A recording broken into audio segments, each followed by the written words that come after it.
Alors, au cours de cette session, nous écouterons des mises à jour sur les dernières innovations en matière de PrEP et surtout de PrEP communautaire.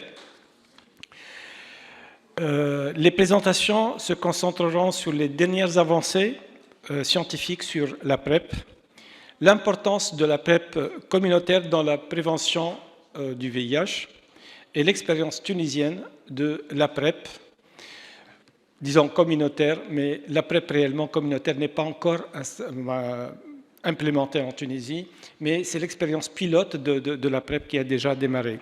Donc nous aurons donc 3 présentations, suivies d'une session de questions-réponses.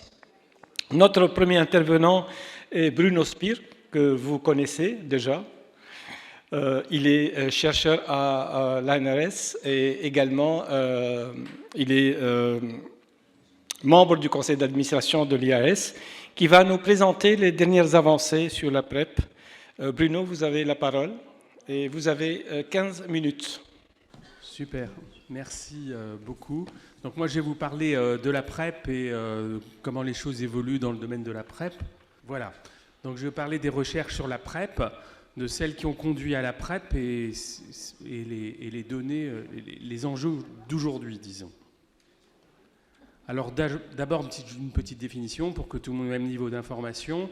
Donc la PrEP, c'est le traitement pré-exposition.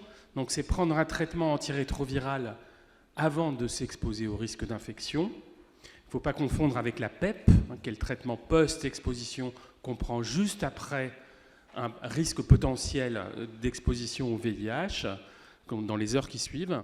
Et en fait, on parle beaucoup de PrEP avec le VIH, mais par exemple, dans le domaine du paludisme, la PrEP, ça existe depuis longtemps, puisque chaque fois qu'on va en Afrique subsaharienne, les médecins nous recommandent de prendre un traitement prophylactique, parce qu'ils savent très bien qu'on ne va pas respecter les précautions mécaniques, c'est-à-dire s'enduire de repellants qui sentent mauvais, de mettre des manches longues alors il fait une chaleur de dingue.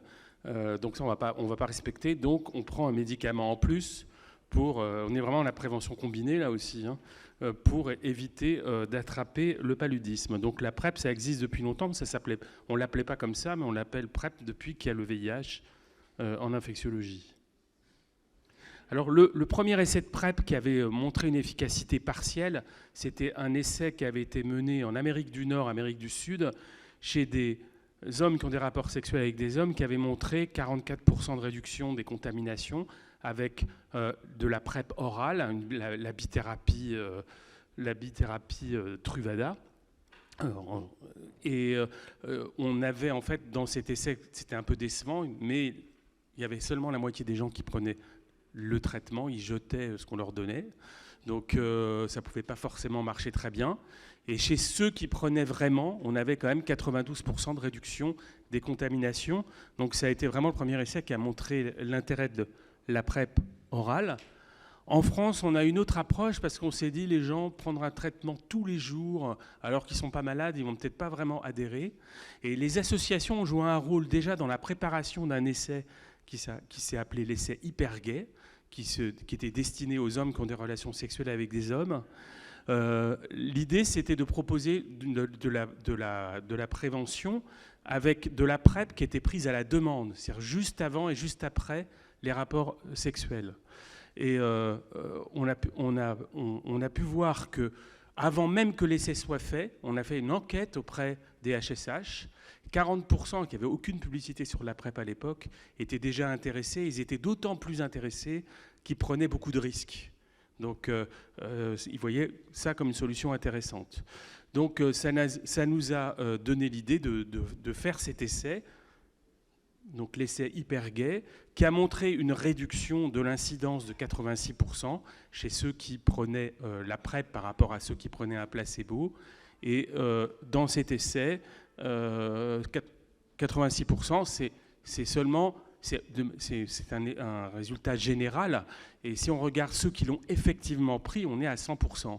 Il y a eu quelques contaminations dans ceux qui étaient avec la PrEP, mais c'était des gens qui avaient arrêté de prendre leurs médicaments. Donc forcément, ça ne pouvait pas marcher. Alors la PrEP a également été implémentée dans des pays africains d'Afrique de l'Ouest. il y a eu une grande cohorte qui a été menée de recherche en recherche d'implémentation pour voir dans les conditions d'Afrique de l'Ouest que la PrEP peut marcher. Et on a pu faire la PrEP grâce aux associations dans 4 pays, avec des associations communautaires qui avaient des cliniques communautaires dans lesquelles il y avait des médecins et où les HSH se rendaient régulièrement. Et dans ces centres, on leur a proposé de choisir entre la PrEP continue et la PrEP à la demande, donc les 2 modèles que je vous ai montrés tout à l'heure. Et il y avait un accompagnement des pères éducateurs de l'association qui jouaient un rôle très important, c'est-à-dire que ce n'est pas simplement des médecins, il y avait aussi leurs pères qui étaient là pour discuter et motiver à prendre la PrEP. Et dans ces conditions, il y a une réduction très importante de l'incidence. Ce n'était pas aussi important que ce qu'on a pu voir dans les essais hyper-gays en France, mais il y avait encore quelques infections. Donc des gens qui, notamment avec la PrEP intermittente, avec des gens qui parfois ne comprenaient pas bien les horaires de prise juste c'est un peu compliqué, intermittent. Il faut prendre juste avant, puis juste après, avec certaines heures, etc. Et certains s'en mêlaient un peu les pinceaux, et donc il y a eu quelques échecs là. Et dans cette cohorte de preppers en Afrique, on a pu montrer aussi le rôle très important de l'accompagnement communautaire pendant que les gens, pas seulement pour envoyer les personnes vers la PrEP, mais tout du long de la PrEP pour les motiver à rester dans le dispositif de PrEP et à voir avec eux les besoins qu'ils pouvaient éventuellement rencontrer. Alors ça, c'est en France, après l'essai hyper-gay, on a une grande cohorte qui est toujours actuelle, qui s'appelle la cohorte Prévenir, et qui a pu montrer qu'en fait, maintenant, cette cohorte, ça fait au moins 5-6 ans qu'elle est là. On a eu seulement 6 contaminations. Donc l'incidence chez les preppers en France qui sont suivis dans cette cohorte est extrêmement faible. Et à chaque fois qu'on a une contamination, c'est quelqu'un qui a complètement arrêté la PrEP, qui en avait marre et qui n'a pas repris d'autres moyens de prévention et donc du coup qui s'est infecté. Par contre, on note quand même quelques problèmes. On voit qu'il y a quand même pas mal de gens qui s'arrêtent et qui sont perdus de vue de cette cohorte. Ça ne veut pas dire qu'ils sont contaminés, mais on n'a plus de nouvelles. Donc on appelle ça la PrEP fatigue. C'est qu'au bout d'un moment, prendre des comprimés régulièrement, alors oralement, même si en Tunisie vous en êtes en train, on la veut, mais au long cours, ça va être c'est quand même un problème forcément de fatigue au bout d'un moment. Donc il va falloir aussi se préparer à ce problème-là. Il n'y a pas de problème de tolérance, mais on a vu dans la population des HSH qui sont particulièrement exposés, on a des problèmes de santé mentale, et notamment lié parfois à l'utilisation du chemsex, qui est un problème, je ne sais pas comment c'est ici, mais ça devient un problème important en France, et dans les pays du Nord de façon générale. Et puis, on a aussi une haute incidence des infections sexuellement transmissibles. C'est aussi dû au fait qu'on ne les cherchait pas quand il n'y avait pas la PrEP et que maintenant on les cherche et qu'on les trouve, puisque la majorité de ces infections sexuellement transmissibles sont asymptomatiques, alors qu'avant, on ne les détectait que quand il y avait des symptômes. Voilà. Alors maintenant, je voudrais surtout parler de ça, c'est-à-dire des enjeux autour de la PrEP injectable retard, qui pour le moment il y a une autorisation qui a été donnée par les agences en Europe, mais on n'a pas encore accès à ce médicament, et il y a beaucoup de débats au sein des médecins, au sein des chercheurs et au sein des associations sur cette PrEP retard. Alors la PrEP retard qui est actuellement discutée, c'est le cabotegravir, qui est un inhibiteur de l'intégrase, qui se donne sous forme retard. C'est une injection intramusculaire profonde qu'on doit faire tous les 2 mois.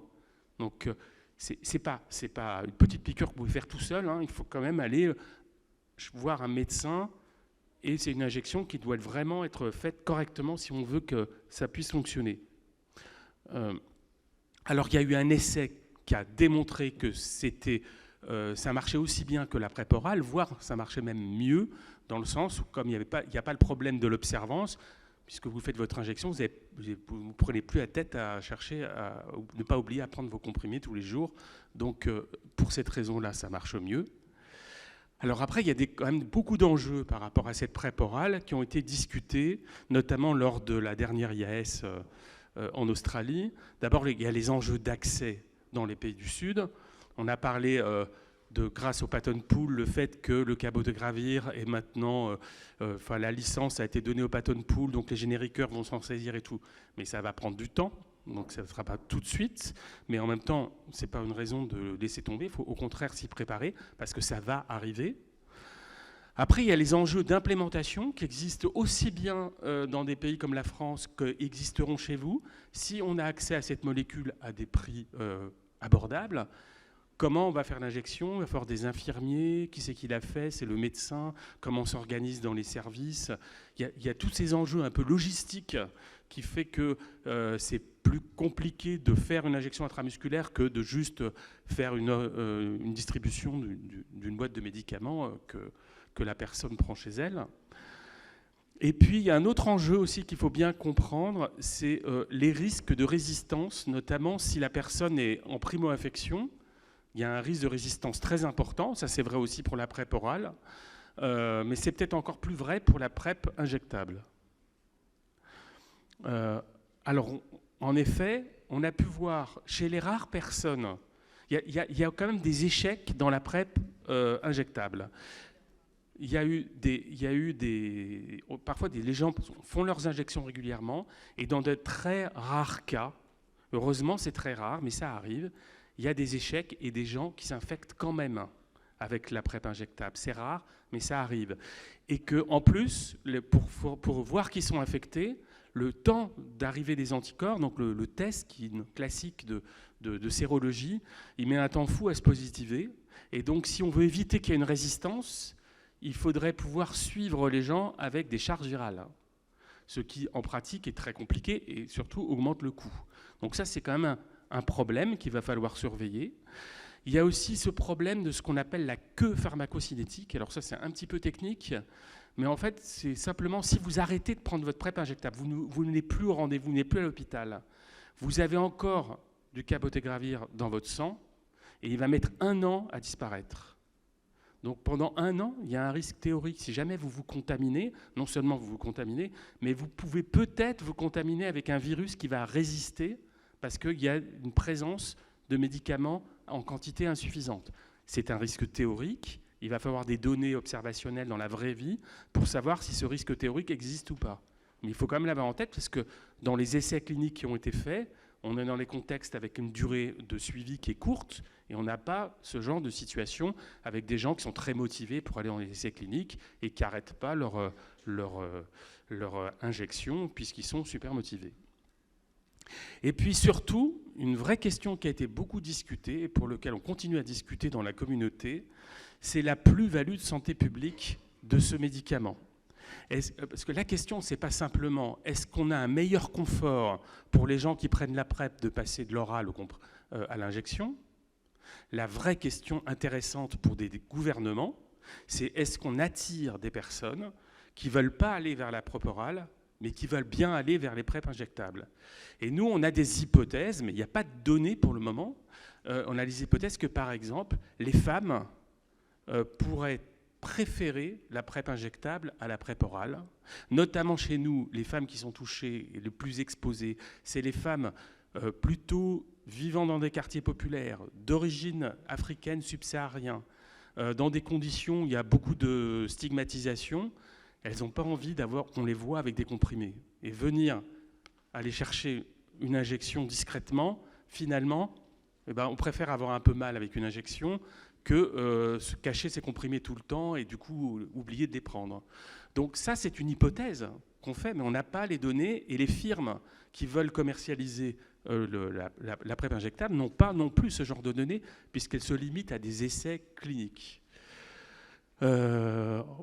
Voilà aussi autre chose, c'est que je vous ai parlé du cabotegravir, il y a un autre PrEP retard encore mieux qui va arriver, qui devrait arriver alors un peu plus tard, qui est une nouvelle classe de médicaments qui s'appelle le lenacapavir Et là, pourquoi c'est mieux? Parce que ce ne sera pas une injection tous les 2 mois, ce sera une injection tous les 6 mois, et en plus en sous-cutané.